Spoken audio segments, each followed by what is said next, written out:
I'm 18, and I've just been kicked out of my own home. I don't even know where to begin, but I really need some advice. Honestly, my family has never been the picture of perfection. My parents struggled for 4 years before my mom finally got pregnant with me, and from what I've always heard, it was a miracle. They had nearly given up hope, so when it finally happened, they were overjoyed and immediately started planning for the future. But that joy didn't last very long, at least not according to my grandma. She said my parents had never really been happy with each other. They fought constantly, and even my mom's pregnancy didn't stop the arguments. It was always the same issues on repeat. Mom hated Dad's gambling, and Dad couldn't stand the fact that Mom kept drinking, even while she was carrying me. Eventually, Dad tried to compromise. He said he'd quit gambling if Mom would stop drinking too. She agreed at first, but it didn't stick. Dad later discovered she'd been hiding alcohol bottles around the house, sneaking sips when she thought no one would notice.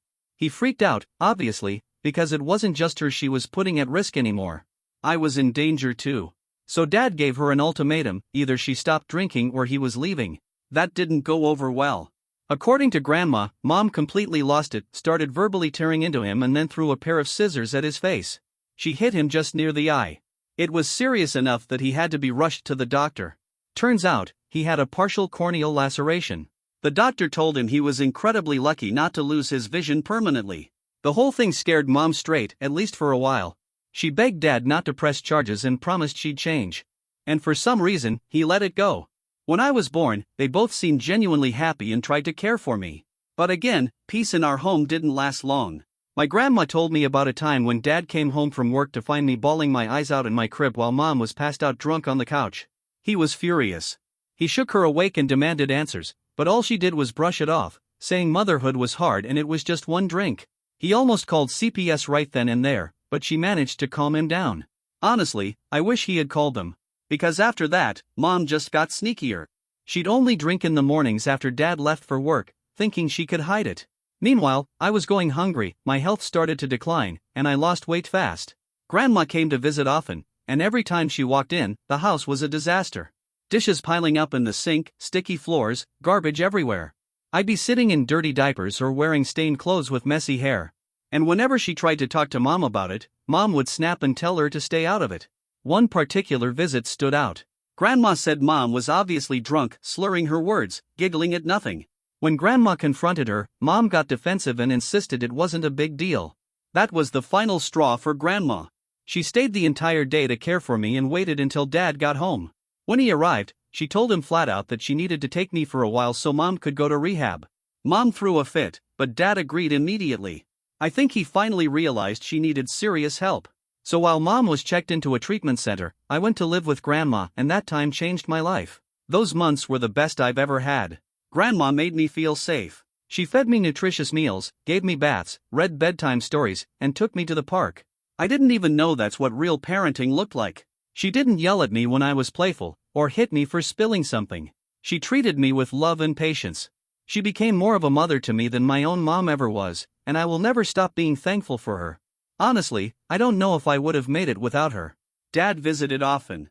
He missed me a lot. He'd tell me how much Mom missed me too and how she couldn't wait to get better so she could hold me again. But I didn't feel the same. The thought of going back scared me. I just wanted to stay with Grandma forever. Eventually, though, that day came. Mom finished rehab and got her sobriety chip from AA. The very first thing she did was show up at Grandma's to see me. It felt strange, like I was looking at a stranger. She did look healthier, and after she had a long talk with Grandma, I was told I'd be moving back in with my parents that weekend.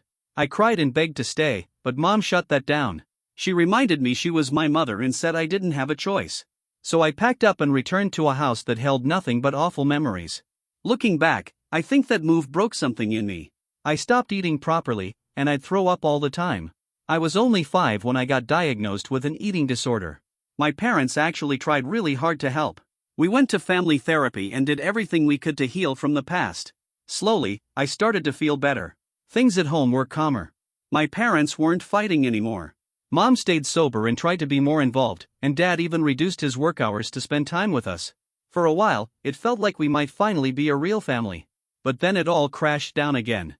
One afternoon, Dad and I got home from school and caught Mom in bed with another man. And not just in bed doing that. Right in our house. It was beyond traumatizing. My dad was frozen, his face red with rage and humiliation. Mom and the guy scrambled to cover up. Dad told me to go upstairs, and I did it just barely while he confronted her. The guy bolted out of the house in a panic, and I could hear my parents screaming at each other. Mom, being the narcissist she's always been, immediately blamed Dad for her cheating. She claimed she felt smothered, like she was being forced to be perfect all the time, and that this guy made her feel normal. She accused Dad of constantly being disappointed in her, never letting her move past her mistakes. Dad wasn't having it. He called her a coward and told her he was done. He demanded she move out right then and there. That's when she changed her tone and started begging. She pleaded with him not to be so heartless, not to do this to the mother of his son. She said the affair meant nothing and begged him to save their marriage for my sake.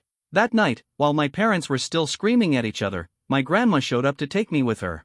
She said a few pointed things to my mom, but for the most part, she just stayed quiet and focused on getting me out of there. I ended up staying with her for 2 weeks while my parents tried to sort through the mess they had created. My mom would call me every day, putting on this fake concerned voice like she was worried about me, but I knew better. At this point, it was obvious she only cared about herself. I still don't know if my dad stayed with her because he truly loved her, or if he was just so used to the chaos that he didn't know anything else. Either way, he agreed to stay married to her on the condition that they started marriage counseling. But for me, that didn't change anything. After catching her in bed with another man, something in me shifted. I just couldn't look at her the same anymore. Whatever respect I had left for her vanished. And as if that betrayal wasn't enough, just 3 months later, we were hit with another bombshell. My dad was diagnosed with stomach cancer.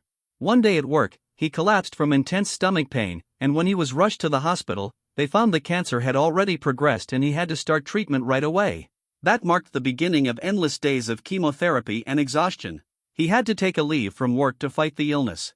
Thankfully, he had some savings, and my grandma stepped in to help wherever she could. But my mom? She wasn't supportive. She just kept whining about how expensive and exhausting the treatments were.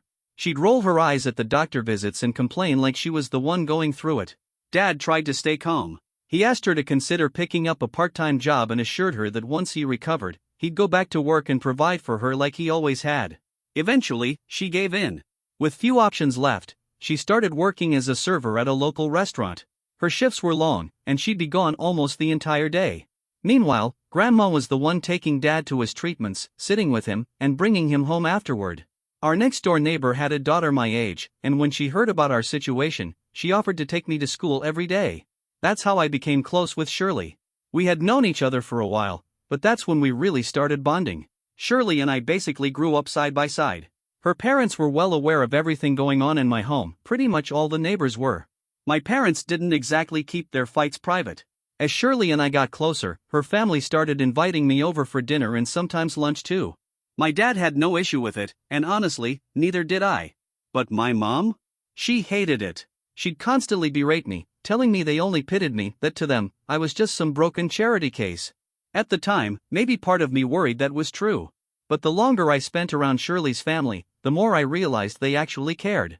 They didn't just feel bad for me, they treated me like one of their own. Shirley's mom found out I loved apple pie and started baking one every weekend, just for me. Her dad taught me how to play basketball. We'd spend hours shooting hoops outside their garage. Before I knew it, they had become like a second family to me. So it didn't surprise anyone when Shirley and I eventually started dating. She brought so much good into my life, and to this day, I'm thankful she's still with me, especially after everything I've been through. But no matter how long she's been in my life, my mom has never accepted her or her family. She's always cold toward them, but thankfully, they've never let that stop them from treating me with kindness and love. About a year into Dad's cancer battle, his doctors told us the chemo wasn't working anymore. He didn't have much time left. That crushed me. I was still just a kid and couldn't wrap my head around the fact that I was losing the only parent who ever truly cared about me. I spent countless nights crying, completely lost in grief. Dad tried to make the most of his final months. He stayed home with me, Mom, and Grandma as much as he could. But one morning, he just didn't wake up. I kept calling his name, but he didn't respond. Deep down, I already knew. I ran to tell Mom, who called 911 right away. Nothing could have prepared me for the pain I felt when the paramedics said he was gone. He'd passed peacefully in his sleep. That was the only comfort we had. I completely broke down and refused to let them take his body until Mom physically pulled me away while I screamed and cried. It was only when Grandma arrived that I finally calmed down a little. I can't imagine the pain she must have been carrying too. The funeral went smoothly, but things took a wild turn when Dad's lawyer showed up to read the will. That's when we found out he'd left everything, his money, the house, everything, to me. My mom was stunned. She even asked the lawyer to double-check the documents. I guess Dad had known deep down what kind of person she really was. He changed his will long before starting chemo, so it was all legally airtight. She had no way to challenge it. She turned to me and asked what I planned to do with the house. I told her straight up I wanted to stay. This house was filled with memories of my dad, and I wasn't ready to let go of that. She tried to talk me into selling it and moving somewhere better, but I wasn't interested. It wasn't her choice anyway. I could tell she was disappointed, visibly so, but I didn't think too much of it at the time. Then, not even 2 months later, she told me she had met someone and wanted me to come meet him. I didn't expect much, maybe some guy from her work. But when I showed up at the restaurant and saw who it was, my stomach dropped. It was Andrew. The same man she cheated on my dad with. The man we walked in on years ago. I froze. He reached out to shake my hand, but I pulled back in complete disgust. I turned to my mom and asked if this was that guy. She tried to play dumb, acting like she didn't know what I was talking about, and told me to sit down so she could explain. But I didn't want to sit. I didn't want to be anywhere near him. She kept talking, saying they had reconnected after Dad died and that Andrew was just an old friend who made her feel good again. But I could tell she wasn't being honest. They were too comfortable, holding hands, kissing. It was sickening. And then it hit me, those nights she claimed she was working late while Dad was still alive? She might have been meeting up with this guy the whole time. Throughout the meal, I ignored every word Andrew said. I didn't want to hear him. I didn't want to know him. Afterward, Mom blew up at me for being disrespectful and told me this is exactly why she was thinking of marrying Andrew in the next few months. When my mom told me she was marrying Andrew so I could have a positive male role model, I nearly lost it. I told her flat out that I didn't want that man anywhere near my life. If she really planned on marrying him, then she could pack up and leave, because there was no way I was going to share a roof with the guy who had an affair with her while my dad was still alive. But of course, she came back with the usual threat that I was still underage and living under her authority, so I didn't really have a choice in the matter. Sadly, she wasn't wrong. And sure enough, not long after, she went ahead and married Andrew. He moved into the house like he owned the place. From day one, Andrew made sure I knew he was the man of the house. He hated the fact that I had pictures of me and my dad in the living room. One day I came home from school and noticed the photos were gone. I found them shoved into a box in the basement. When I confronted him about it, he just shrugged and said he and Mom were starting fresh, and that if I wanted to keep those pictures up, I could do it in my own bedroom. As if that wasn't already enough to make me despise the guy, he started showing his true colors even more. He became obsessed with control, calling my mom the second her shift ended, and again if she was even a minute late coming home. Then he started doing the same to me. I shut it down immediately. I told him, point blank, he wasn't my father and never would be. I said I'd come and go as I pleased, I had keys, and I wasn't asking for permission. It's not like I was out partying or anything. Most evenings I just spent time at Shirley's place or the library so I could study in peace. That house never felt like home anymore. Through all this, my relationship with my grandma stayed strong. I visited her as often as I could. We'd sit together watching old black and white films or talk about how things used to be. When I graduated from high school, my mom didn't even show up. I can't say I was shocked by then, but it still hurt. Knowing that your one remaining parent couldn't be bothered to watch one of the most important moments in your life? That stings. Thankfully, Grandma and Shirley's parents were there, clapping and cheering for me from the bleachers. That meant everything. Later that evening, while I was getting ready to go out and celebrate with my friends, Mom walked into my room and dropped a bomb. She and Andrew had decided that now that I was officially an adult, I needed to start pulling my weight around the house. I asked her what that even meant, since I already did my own laundry, cleaned up after myself, and took care of my room. That's when she told me that Andrew thought I needed to start paying bills. Apparently, he believed I wasn't contributing enough and that as a grown man, I needed to start earning and paying rent. I was annoyed, mostly because they couldn't give me one day to celebrate before laying this all on me. Still, I told her I'd do what I could. Within a few weeks, I got hired as a cashier at Burger King and started applying to colleges at the same time. Eventually, I got accepted into a good college right in town, which was a huge relief. I didn't need to waste money on a dorm. But I did need a car to get to class every day. So I sat down with Mom to talk about it, thinking maybe she could help me out, just a little. Big mistake. The moment I brought it up, both she and Andrew went off on me. Andrew yelled about how tight their finances were and accused me of being selfish. I had no clue what I did that was so selfish in his eyes. Mom didn't even try to defend me. She just told me I was on my own and needed to figure things out like an adult. What blew my mind even more was what happened a few weeks later. I woke up to the sound of construction downstairs. When I went to see what was going on, I found workers remodeling the kitchen and redoing the bathroom. I asked my mom what was happening, and she casually told me that Andrew hated how outdated the house looked and was fixing a few things. Naturally, I asked where they got the money for that when just weeks ago they claimed they couldn't help me buy a cheap used car. Mom snapped at me and said I was acting entitled. I didn't say another word. For the next few weeks, I kept my head down while they overhauled the house and made it their own. Shirley could tell something was bothering me and did her best to lift my mood, but I was just done. And then came today. I got home to find all my stuff, my clothes, my backpack, even my textbooks, piled up in the living room. My heart dropped. I ran around the house yelling for my mom, trying to figure out what was going on. That's when she and Andrew came downstairs and told me they needed to have a serious talk. With big smiles on their faces, they dropped the news: my mom was pregnant. They had known for over 2 months and hadn't said a word. Andrew went on to explain that, as the father of this baby, his priority now was creating space for his child. Which meant they were turning my room into a nursery. I couldn't even speak. I just stood there, stunned, while he told me it was time I moved out and that he and Mom had decided they couldn't support a freeloader anymore.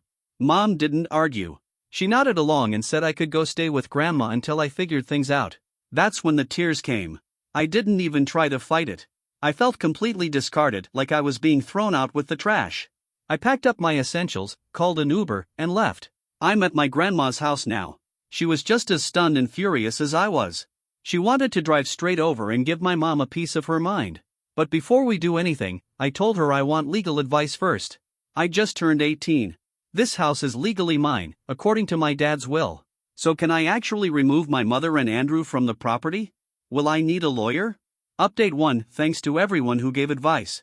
I read all the comments and decided to follow the most common suggestion. First thing today, I visited a lawyer to understand my rights and where I stand legally. He confirmed exactly what I hoped: my dad's will is solid. There's no ambiguity. The house belongs to me. Mom and Andrew have zero legal claim to it. The lawyer told me the next step was to serve them with a formal eviction notice. If they refused to leave after that, I'd have grounds to sue. So that same day, I went back to the house with my grandma. I had my own set of keys, so I didn't even bother ringing the bell, we just walked right in. Luckily, no one was home. I called Shirley's dad and asked if he could help me change the locks on both the front and back doors. Thankfully, he said yes. By the time my mom and Andrew got back, the locks had already been replaced. I met them out on the porch with my grandma standing beside me. They weren't getting back in. Andrew looked like he was about to explode. But my grandma, barely 5 feet 5 inches and tough as nails, just stared him down without flinching. She told him straight up they had 30 days to vacate the property because I'd decided to sell the house. Nothing they said or did could change that. Then I handed them the official eviction notice, signed by my lawyer. It clearly laid out the 30-day deadline and the legal consequences if they didn't comply. Andrew snatched the paper from my hand, scanned it, then crumpled it in rage. But Grandma wasn't fazed. She told him tearing it up meant nothing, he still had 30 days, and that was final. That's when my mom switched tactics and started begging. She said I was stressing her out during her pregnancy and that moving right now would be a huge burden. I didn't care. I was furious at her for never protecting me, for always siding with him, for letting everything get this far. I snapped. I yelled at her for being a terrible mom who left me to fend for myself while she drank herself unconscious. I told her it was about time she took responsibility for her own life and found somewhere else to live, because this place wasn't hers anymore. She started pleading again, but I shut her down. I told her and her freeloading husband they were done living off me. Andrew tried to ignore me and head inside the house, only to realize the locks had been changed and his key didn't work anymore. He looked stunned, then angry, and started shouting at me. I looked him dead in the eye and told him to go ahead and keep yelling. If he didn't leave, I'd call the cops. He was technically trespassing on my property now. Watching him lose control but being powerless to do anything was satisfying. I told both of them this was just the beginning. If they refused to leave, I would sue them and bleed their savings dry through court fees while recovering every cent from selling the house. I told them I had nothing to lose, but they did. I made it clear that for the next 30 days, Grandma and I would be living there with them to make sure they were actually packing up and moving out. That stunned them. They definitely didn't see that coming and tried to argue, but I wasn't hearing it. I reminded them that I was the legal owner. They were just guests. If they didn't like what I was saying, they were free to check into a motel. And if they didn't want to move their stuff, I'd be more than happy to drag everything out to the porch the next morning. Their faces were a mix of shock, rage, and desperation. But they knew the truth, this wasn't their house anymore. It was mine. And they were finally going to have to respect that. Update 2 woke up today to find out my post made its way onto TikTok. I live in a small town, so there's a pretty good chance that people I know, neighbors, friends, classmates, might recognize me or the story. I'm okay with that. For those asking why I gave them a 30-day notice instead of just throwing them out immediately, here's why: my lawyer strongly advised it. Serving a formal notice ensures they have zero legal footing if they try to take this to court. It's airtight protection for me. As for the folks wondering about the money Andrew spent remodeling the kitchen and bathroom, yes, I'm trying to be fair. If he can provide official receipts or bills that my lawyer can verify, I'm willing to reimburse him when I sell the house. But that's only if everything checks out. Some people asked why Grandma and I are staying in the house with them during the notice period. The answer is simple: I don't trust them. I won't give them the chance to claim they have any rights to the house by pretending they've lived there without resistance. I've refused to give them a key, too. No key equals no claim. Grandma's been incredible. She's got zero tolerance for nonsense and made it clear she's going to stick around until these leeches are completely out of our lives. Update 3: It's been a while since I last updated, and some of you predicted this. They tried to pull a fast one. After their 30 days were up, Mom and Andrew just didn't leave. No packing, no effort, nothing. But I was ready. The next time they left the house, for one of Mom's ultrasound appointments, I moved everything they owned out to the porch. When they came back and saw what I'd done, they actually tried to call the police on me. Joke's on them. I calmly showed the officers proof that I was the sole legal owner of the house. I also explained that neither my mom nor Andrew had a key, nor did they pay rent. The cops looked at the documents and told them there was nothing they could do. If they wanted to challenge me, they'd have to go to court.